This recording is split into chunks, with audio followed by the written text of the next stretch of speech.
तो आइए दोस्तों, हम रेशियो एंड प्रोपोर्शन का ये पार्ट 2 चैप्टर करते हैं। तो देखिए, इसमें थोड़े से टफ क्वेश्चन है। ये क्वेश्चन थोड़ा टफ है, लेकिन हम इसको बहुत ही आसानी तरीके से सॉल्व करेंगे कॉन्सेप्ट के साथ। मैं इसको समझाने के लिए आपको थोड़ा अच्छे से एक्सप्लेन करके बताता हूँ, बाकी ये शॉर्ट ट्रिक में बन सकता है। अब देख लीजिए, सवाल पढ़ते हैं। ₹43,120 को पी क्यू आर में इस प्रकार बांटा जाए कि पी का हिस्सा क्यू और आर के कुल हिस्से का 4/7 है और क्यू का हिस्सा पी और आर के कुल हिस्से के 2/5 है। तो आर का हिस्सा पूछा है। अब सवाल में पहले जितना बोला है उतना लिख देते हैं, ठीक है। ये क्या बोला, इतना टोटल है। अब उसके बाद पी क्यू आर में इस प्रकार पी का हिस्सा पी बराबर क्यू और आर के कुल हिस्से के क्यू प्लस आर के कुल हिस्से के 4/7 है, ठीक है। 4/7 है, ये पहला। इसे अब क्यू बाई ये क्यू प्लस आर इधर आ जाएगा, P by Q plus R is equal to 4/7। तो इसे क्या पता चल गया, P is to Q plus R is equal to 4:7। अब दूसरा क्या बोला है,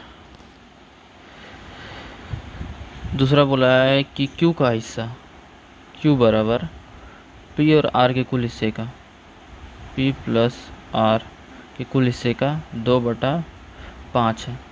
तो फिर वैसे ही तो यहाँ भी हो जाएगा, Q is to P plus R is equal to 2:5। R का वैल्यू पूछा, तो किसी भी इक्वेशन में से हमें 2 का वैल्यू पता चल जाता है। तो पी क्यू का अगर वैल्यू पता चल जाए तो आर का वैल्यू निकल जाएगा। तो इस इक्वेशन से देखते हैं, P is to Q plus R है, यानी कि इसको अगर हम जोड़ेंगे तो total P plus Q plus R होगा।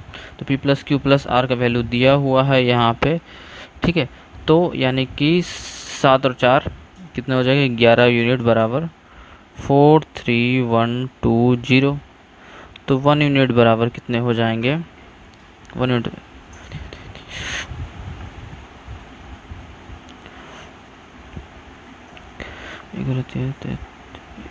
11,999 1 यूनिट का वैल्यू हमें पता चल गया। तो 1 यूनिट का वैल्यू हमें पता चल गया, तो इसमें से हम पी का वैल्यू निकाल सकते हैं। पी का वैल्यू तो आराम से निकल सकता है ना। पी का वैल्यू निकाल के अगर हम इसमें से पी निकाल देंगे तो आर का वैल्यू पता चल जाएगा हमें। तो पी का वैल्यू निकालते हैं। अब इसमें अगर 4 से मल्टीप्लाई करें तो हमें पी का वैल्यू मिल जाएगा 0।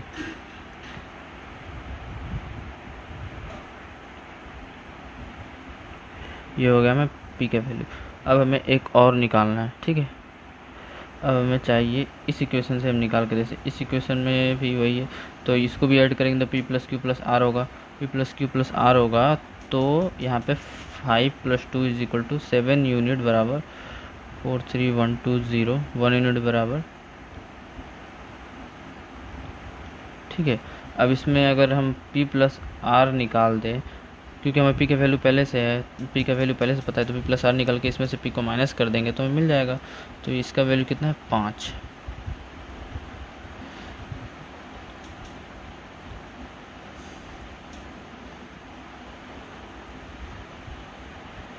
ये हमारा निकल गया पी प्लस आर लाएंगे ना, क्योंकि आर का वैल्यू हमको चाहिए। तो देखो ये 0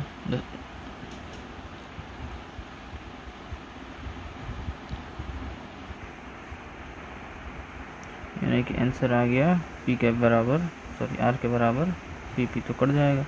आर का वैल्यू निकल गया 15,120। ये आपको समझाने के लिए इतना बड़ा बनाना पड़ा, वरना नॉर्मली अगर हम इसको ऐसे ही डायरेक्ट जाएं इसके सवाल में तो देख सकते हो, मैं ऐसे शॉर्टकट में बना के दिखा देता हूँ, सवाल पढ़ते ही बन जाएगा। क्या बोला है, पी कोमा क्यू आर इस प्रकार बांटे, पी का हिस्सा क्यू और आर के कुल हिस्से का 4/7 है। तो यहाँ से आपको यहीं पकड़ लेना चाहिए था, ये क्यू और आर है,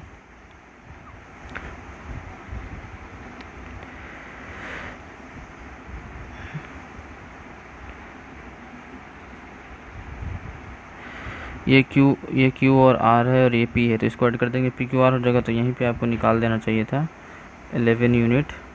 जो इतना सारा आपने रेशियो निकाला, ये जो इतना सारा आपने किया, इसकी आपको ज़रूरत नहीं पड़ेगी, बस डायरेक्ट 11 यूनिट बराबर 43120 यहाँ से 1 यूनिट का वैल्यू यहाँ पे देख लो ऐसे निकला हुआ है, ऐसे करके आप आराम से निकाल सकते थे। और सेम यहाँ पे भी हो जाता, अगर 5 2 7 को ऐड करके इसके बराबर करते तो निकल जाता। चलिए अब जाते हैं नेक्स्ट सम के पास। दूसरा सवाल पढ़ते हैं। एक धनराशि को पी क्यू आर में 7:9:4 के 7:9:4 के अनुपात में बांटा जाना है।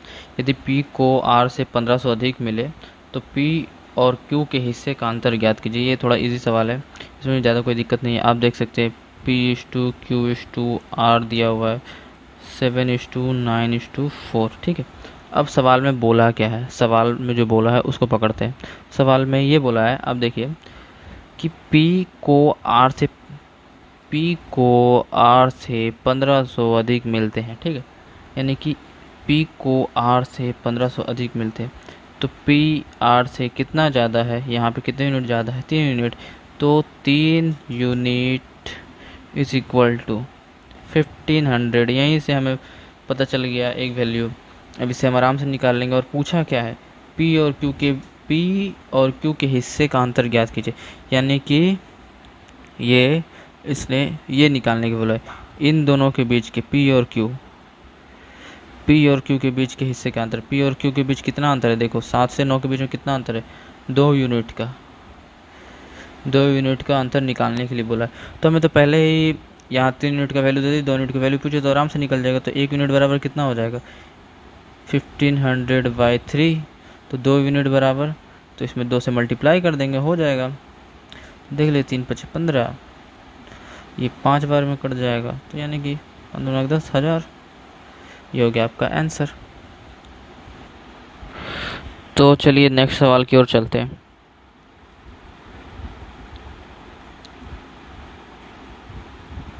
सवाल नंबर 14।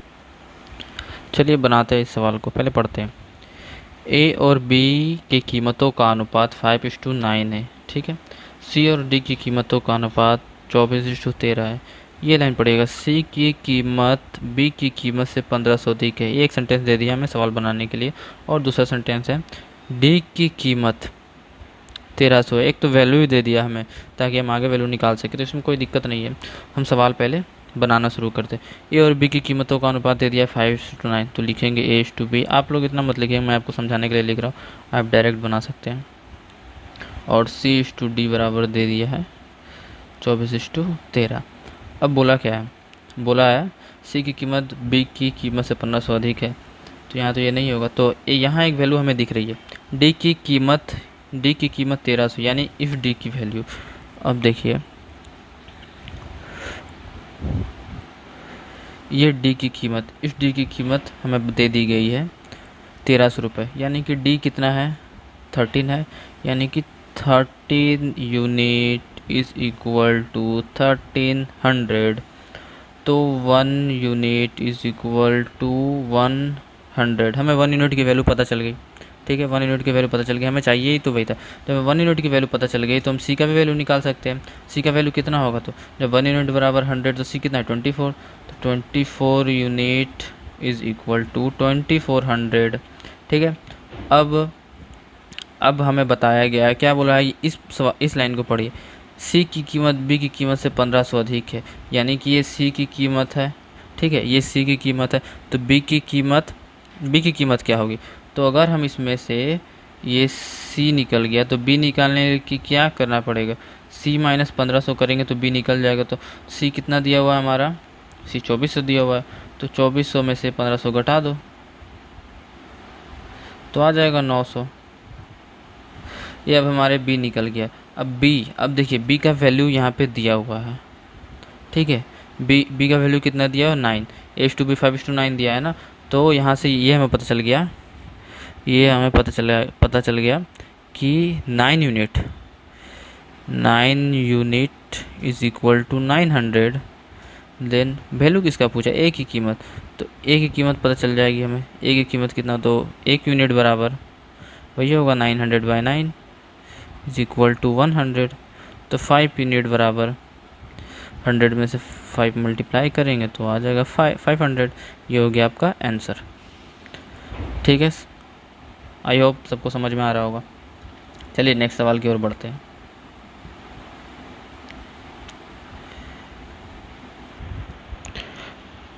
तो आइए इस सवाल को सॉल्व करते हैं। ₹12,029 की राशि को PQR में इस प्रकार विभाजित किया गया कि P का हिस्सा Q के हिस्से का 5 गुना है। जो बोला लिख देते हैं, P का हिस्सा P = Q का 5 गुना है। ठीक है, ये पहला। दूसरा क्या बोला, R का हिस्सा R बराबर P के हिस्से का 1/3 है। तो यहाँ से हमें रेशियो पता चल जाएगा, देख लेते हैं। यहाँ पे Q इधर आ जाएगा तो P/Q = 5:1 एक हो गया। इधर देख लोगे आप, इधर निकाल दो, P/R निकाल दो, P/R निकाल दोगे तो R उधर चल जाएगा, ये 3/1 इधर आ जाएगा। तो P/R बराबर 3:1, ये दो निकल गया। अब हमें चाहिए कि PQR निकालना है। PQR निकालना है। PQR कैसे निकालेंगे? PQR तो PQR ऐसे निकलते हैं, ध्यान दीजिए। ये लिख देते हैं, P/Q दिया हुआ है, PQ क्या दिया हुआ है? ये दिया हुआ है 5:1। ठीक है, अब हमें PR लिखना है। PQR कैसे निकल P? अब PR को कैसे लिखे? जो कॉमन है P, ये P इधर, P का वैल्यू कितना है 3, और R को इधर लिखेंगे तो क्या है R का वैल्यू 1:3। अब जब P/R 3:1 हो सकता है तो R/P 1:3 तो हो ही सकता है। अब इसको निकालने के लिए क्या करते हैं, ये जो बगल में लिखा हुआ है, ये जो 5 लिखा हुआ है, इसी को इसके बगल में लिखते हैं। जैसे यहाँ पे 3 लिखा हुआ है तो खाली जगह को 3 ही लिखेंगे। तो अब इसको अगर हम मल्टीप्लाई करेंगे तो हमें R/P/Q निकल जाएगा 5:15:3। ठीक है, अब हमें PQR की वैल्यू पता चल गई। अब देखो, PQR की वैल्यू नंबर में पहले ही राशि में, धनराशि में दी हुई है। धनराशि में दी हुई है तो हम आराम से निकाल सकते हैं उसको। देखो कैसे, यानी कि P+Q+R, यानी कि 5 + 15 + 3 = कितना ऐड करोगे तो आप 23 आएगा। 23 यूनिट = कितना दिया हुआ है देख लीजिए, 12,029, 12029। और पूछा क्या है? पूछा R का हिस्सा। R क्या है? तो R आपका 5 है। तो यहाँ से कुछ नहीं करना है, बाय 23 1 यूनिट बराबर, इसमें 5 से गुना कर दोगे आप, यानी कि 5R है तो आपका आ जाएगा। ये आपका कट जाएगा, ये आप काट कर देख लेना, 523 बार में कट जाएगा। और इसको आप 5 से मल्टीप्लाई करोगे,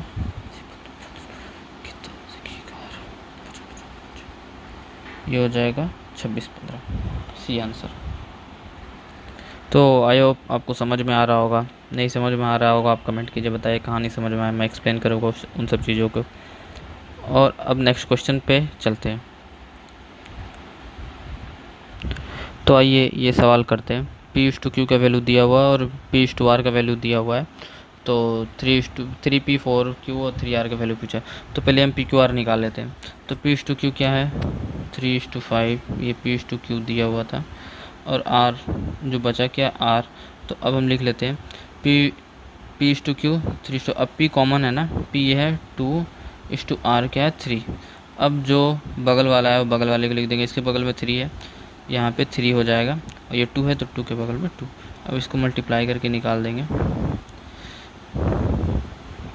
अब पूछा क्या है, अब इसकी वैल्यू बैठा देंगे। इक्वेशन क्या है हमारा? इक्वेशन हमारा है ये 3P की वैल्यू कितनी है? P की वैल्यू देख सकते हैं आप 6:4 इंटू Q की वैल्यू कितनी है 10 * अब R की वैल्यू कितनी है 3 × 9। देख सकते हैं, अगर आपसे कटे तो काट देना है, वैसे तो कट नहीं रहा है तो हम मल्टीप्लाई कर देंगे।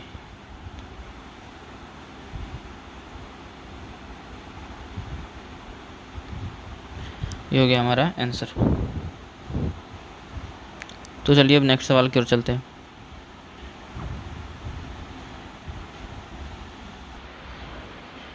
तो आइए इस सवाल को बनाते हैं। ये सवाल थोड़ा सा आपको अजीब लगेगा कि क्या दे दिया, आपको समझ में नहीं आएगा, लेकिन ये बहुत इजी क्वेश्चन है, बस थोड़ा सा समझने का फ़र्क है। ठीक है, आइए देखते हैं क्या बोला है। C और D की आय का अनुपात, आय यानी इनकम। ठीक है, आय क्या होता है? इनकम क्या होता है? इनकम हमेशा होता है एक्सपेंडिचर प्लस सेविंग, जितना खर्च किया और आपने बचाया, यानी कि आय इज इक्वल टू खर्च प्लस बचाव, जितना बचा तो बोला गया है। ठीक है, तो सी की बचत डी के व्यय के बराबर है, तो उनकी बचत का योग पूछा, ठीक है। सी की बचत अगर हम मान लेते हैं सी की बचत एक्स है, तो डी के व्यय के बराबर, तो डी का व्यय भी उतना ही होगा, एक्स ही होगा। डी का व्यय पता चल गया हमें, सी की बचत पता चल गई। तो अब एक इक्वेशन दिया है, अगर आप देख रहे हो तो उनके व्यय का योग, अगर हमें दोनों का व्यय का योग पता चल जाए तो हम लिख सकते हैं। तो उनका देखो आय दिया हुआ है, ठीक है, आय का अनुपात दिया हुआ है 3:4। तो अगर हम उसके आय में से सी का बचत निकाल दें तो हमें उसका व्यय पता चल जाएगा। खर्च या व्यय एक ही होता है, ठीक है। तो अब देखिए हम, ये 3 यूनिट है, 3 यूनिट माइनस एक्स, ये सी का व्यय प्लस डी का व्यय, तो एक्स है ही, इज इक्वल टू 12,000। ठीक है, तो ये एक्स तो ऐसे ही कट जाएगा, तो 3 यूनिट इज इक्वल टू 12,000। ठीक है, 1 unit is equal to 4,000, 1 unit is equal to 4,000 हो गया। पूछा क्या है, पूछा ये है कि उनकी बचत का योग क्या है, उनका बचत का योग। अब एक चीज़ देख सकते हो आप, उनका टोटल आय निकल जाएगा, आय में से अगर हम व्यय निकाल देंगे, आय में से, क्योंकि व्यय का योग दिया हुआ है, आय दिया हुआ, अगर टोटल आय निकाल के उसमें से टोटल व्यय निकाल दें हम, तो हमें उनका बचत पता चल जाएगा। तो टोटल आय कितना है, आय 3:4 है, 3:4 यानी कि 4 + 3 इज इक्वल टू 7, 1 यूनिट बराबर 4,000, तो 7 यूनिट बराबर 7 से मल्टीप्लाई कर देंगे 28,000, ये उनका निकल गया टोटल आय। और इनका देख रहे हो व्यय का योग पहले से दिया हुआ था 12, अब 28,000 में से 12,000 माइनस कर दोगे तो कितना आ जाएगा, ये तो पता है आपको, 16,000 आंसर।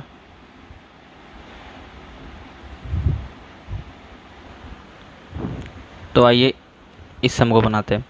इसमें दिया हुआ दो संख्याओं का अनुपात 9:16 है। इन दोनों संख्याओं में 40% की 40 की वृद्धि हुई, 40 की वृद्धि की जाए तो उनका अनुपात 2:3 हो जाता है। तो दोनों संख्याओं के बीच का अंतर पूछा है। ठीक है, तो इसको बनाते हैं हम, यह आसानी से बन जाएगा, इसमें कोई दो राय नहीं है। दो संख्याओं का अनुपात दिया हुआ है 9:16। ठीक है, अब क्या बोला है, 40 की जब वृद्धि हुई तो उनका अनुपात 2:3 हो गया। तो वृद्धि होने के बाद तो इनका डिफरेंस हम देखेंगे, अगर इनका डिफरेंस सेम है तो उस यूनिट के बराबर 40 होगा। तो देख सकते हैं इसमें 7 का डिफरेंस है, इसमें बहुत ज़्यादा का डिफरेंस है, तो ऐसे तो नहीं हो पाएगा। तो पहले हम इनका डिफरेंस बराबर करेंगे। इनका डिफरेंस बराबर करने के लिए क्या करना पड़ता है, इन दोनों का जो डिफरेंस है उसको इसमें मल्टीप्लाई करना पड़ेगा, और इन दोनों का जो डिफरेंस है उसको इससे मल्टीप्लाई करना पड़ेगा। तो जब मल्टीप्लाई कर देंगे तो हमें मिल जाएगा। आइए मैं करके दिखाता हूँ। तो जो 2 और 3 के बीच में 1 का डिफरेंस है तो ये उतना ही रह जाएगा 9:16, और उस इन दोनों का डिफरेंस 7 मल्टीप्लाई करेंगे 14 × 21। ठीक है, तो अब आप देख सकते होंगे इनका डिफरेंस बराबर हो गया। 9 से 14 के बीच में कितना का डिफरेंस है, 5 का। 16 से 21 के बीच में 5 का। इन दोनों का डिफरेंस 5 बराबर हो गया, 5 के बराबर 5 हो गया। तो अब 5 यूनिट इज इक्वल टू 40, क्योंकि 40 की वृद्धि हुई तभी ये रेशियो हुआ था, यानी कि ये रेशियो हुआ था। ठीक है, तो अब हम डिफरेंस बराबर किए तो हमें ये रेशियो मिला, तो यही हुआ। 5 यूनिट इज इक्वल टू 40। ठीक है, तो 1 यूनिट इज इक्वल टू 8। और पूछा क्या है, दो संख्याओं के बीच का अंतर। ये दो संख्याएं हैं 9 और 16 के बीच में कितना अंतर है, 7 का। तो 7 से मल्टीप्लाई कर देंगे, 7 यूनिट इज इक्वल टू 56, ये हो गया 56।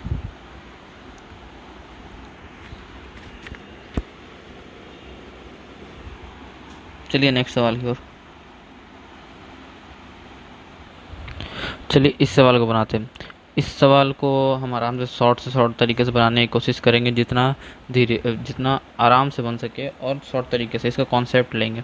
शॉर्ट ट्रिक का मतलब ये नहीं कि कोई ट्रिक रट लेना है, हमें कॉन्सेप्ट जानना है और शॉर्ट तरीके से जाना है। अब देख सकते हैं 3 संख्या का अनुपात 6:5:9 दिया हुआ है। पहली संख्या का 20% अगर 30 है, ठीक है, पहली संख्या का 20% अगर 30 है, और तो तीसरी और दूसरी संख्या का अंतर का 50% क्या होगा। तो आइए इसको हम बनाते हैं। देखिए, अब इसमें एक चीज़ हिंट दे दिया है आपको, पहली संख्या का 20% 30 है। अगर 20 किसी भी संख्या का 20% अगर 30 है, 20% अगर 30 है तो 100% कितना होगा। अगर इसमें अब तो देखिए, अगर इसमें आप 5 से मल्टीप्लाई कर दोगे तो 100 हो जाएगा, तो इधर भी 5 से मल्टीप्लाई होगा तो 100% बराबर 150। ये हो गया। अब 150 क्या है, ये पहली संख्या है, ठीक है, पहली संख्या। तो पहली संख्या कितना था, पहली संख्या था हमारा पहली संख्या का यूनिट दिया है 6, तो यह पता चल जाएगा हमें 6 यूनिट इज इक्वल टू 150, ठीक है, 6 unit is equal to 150। 1 unit is equal to 25। पूछा क्या है, तीसरी और दूसरी संख्या के अंतर का 50% क्या होगा। तीसरी और दूसरी, तीसरा क्या है 5, तीसरा क्या है 9, दूसरा क्या है 5, तो इन दोनों के बीच का अंतर कितना है, देख लीजिए 4, तो 4 यूनिट बराबर कितना होगा 100। अब पूछा है इसका 50%, उनके अंतर का 50%, तो इसका 50% आधा कितना होगा 50। ये हो गया आंसर। तो सवाल को देखिए 2 से 3 लाइन में हमें एग्ज़ाम निकालना है, तो हमें ये ध्यान देना पड़ेगा, सवाल जितने से कम कॉन्सेप्ट ध्यान दीजिए, जो सवाल बोल रहे हो उतना को पकड़िए, आप आराम से सवाल बना लीजिएगा। चलिए नेक्स्ट सवाल की ओर आगे बढ़ते हैं। तो चलिए इस सम को सॉल्व करते हैं। राहुल अपनी आय का कुछ भाग खर्च करके शेष भाग की बचत करता है और उसके खर्च और बचत का अनुपात 5:4 है। अगर राहुल की आय 36,000 है तो उसके द्वारा खर्च की जाने वाली धनराशि, तो ये आपको पता होगा आय बराबर क्या होता है, आय इज इक्वल टू खर्च प्लस बचत, ठीक है, आय इज इक्वल टू खर्च प्लस बचत होता है। तो देख सकते हैं खर्च और बचत का अनुपात दिया हुआ है, खर्च और बचत का अनुपात दिया हुआ है, और तो उसके बाद हमें क्या पूछा क्या है, तो उसके द्वारा खर्च की जाने वाली धनराशि, तो यानी कि खर्च और बचत 5 + 4 यानी कि 9 यूनिट इज इक्वल टू 36,000, यही है ना आय उसकी। तो 1 यूनिट इज इक्वल टू 9 से डिवाइड दे दीजिएगा आप, ठीक है, 1 यूनिट इज इक्वल टू 36,000/9। एक एक स्टेप लिख के बता रहा हूँ ताकि आपको समझ में आए। 4,000, ठीक है, 1 यूनिट की वैल्यू पता चल गई। अब पूछा क्या है, तो उनके द्वारा खर्च की जाने वाली धनराशि कितनी होगी। खर्च क्या है, खर्च ये है 5 यूनिट, तो अगर आप इसमें 5 से मल्टीप्लाई कर दोगे तो आपको खर्च पता चल जाएगा 5 × 4,000,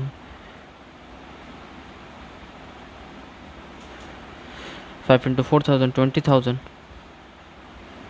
हो गया।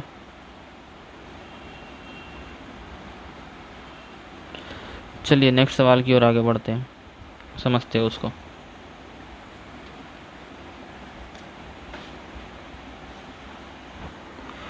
इस सवाल को बनाने से पहले वैसे तो आपको आता ही होगा, फिर भी मैं ऐसा एक बार क्लियर कर दे रहा हूँ, जिनको नहीं आता होगा वो समझ जाएंगे। कभी भी दो छोटे छोटे जैसे PQ QR RS दिया हुआ है तो उसको एक लाइन एक साथ निकालने की, P/Q/R R/S ऐसे निकालने की। जैसे A/B अलग दिया हुआ है, B/C अलग दिया हुआ है, C/D अलग दिया हुआ है, तो इनको A/B/C/D निकालने के लिए क्या करते हैं वो लिख देता हूँ। मान लीजिए जैसे दे दिया P/Q समथिंग दिया हुआ है, P/Q P/Q दिया हुआ है, Q/R दिया हुआ है, R/S दिया है, PQRS। तो क्या करते हैं हम, पहले P/Q लिखा, अब Q/R को कैसे लिखना है, जो Q कॉमन है Q के बगल में लिख देंगे Q/R, उसके बाद R को क्या करेंगे, इसको लिख देंगे R के नीचे R को R/S। अब इसके अगल बगल अब 4 डिजिट में हमें करना है, 4 डिजिट कर तो ये Q लिखता चले जाएंगे लास्ट तक, मतलब कि जो बगल में उसको लिख देंगे Q/Q। अब जो R है तो इसके बगल में R, और ये Q है तो इसके बगल में Q, जहाँ जहाँ खाली है। अब ये R है इसके बगल में तो R से भरेंगे, ठीक है। अब ये इनको मल्टीप्लाई कर दोगे आप, मतलब इसके चार को मल्टीप्लाई कर दोगे, इसके 4 को मल्टीप्लाई कर दोगे, इसके 4 को मल्टीप्लाई इसके, तो जो वैल्यू आएगा वो P/Q/R/S हो जाएगा। तो सेम हम यहाँ पे करेंगे। अब देख सकते हैं ये क्या है, P/Q 2:3, Q/R 4:5, R/S 2:1, तो P/R/S पूछा, इसको भी निकालेंगे, पहले ये निकाल देते हैं। तो ये हो जाएगा 3 लिख देंगे, ये 5 के बगल में 5, ये 4 के बगल में 4, ये 2 के बगल में 2, ये 2 के बगल में 2। अब इसको मल्टीप्लाई करेंगे,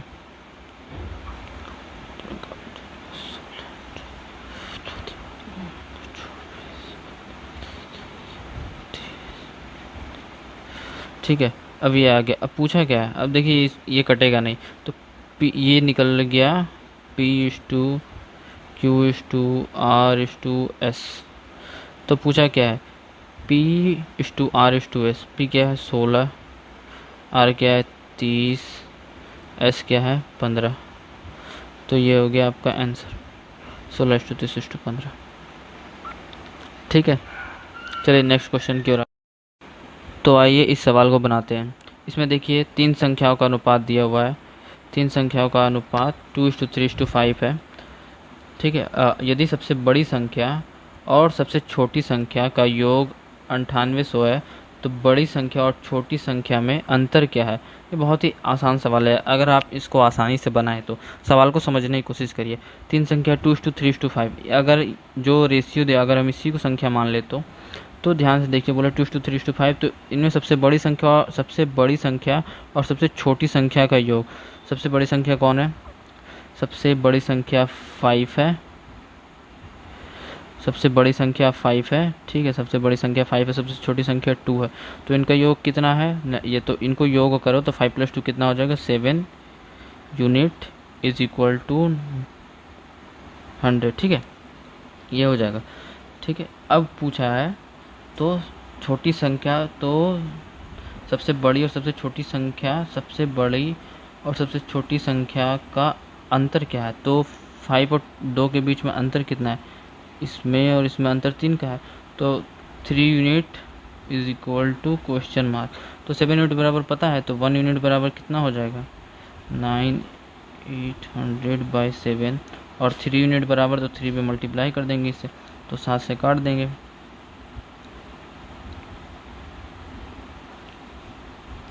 ये हो गया 4200।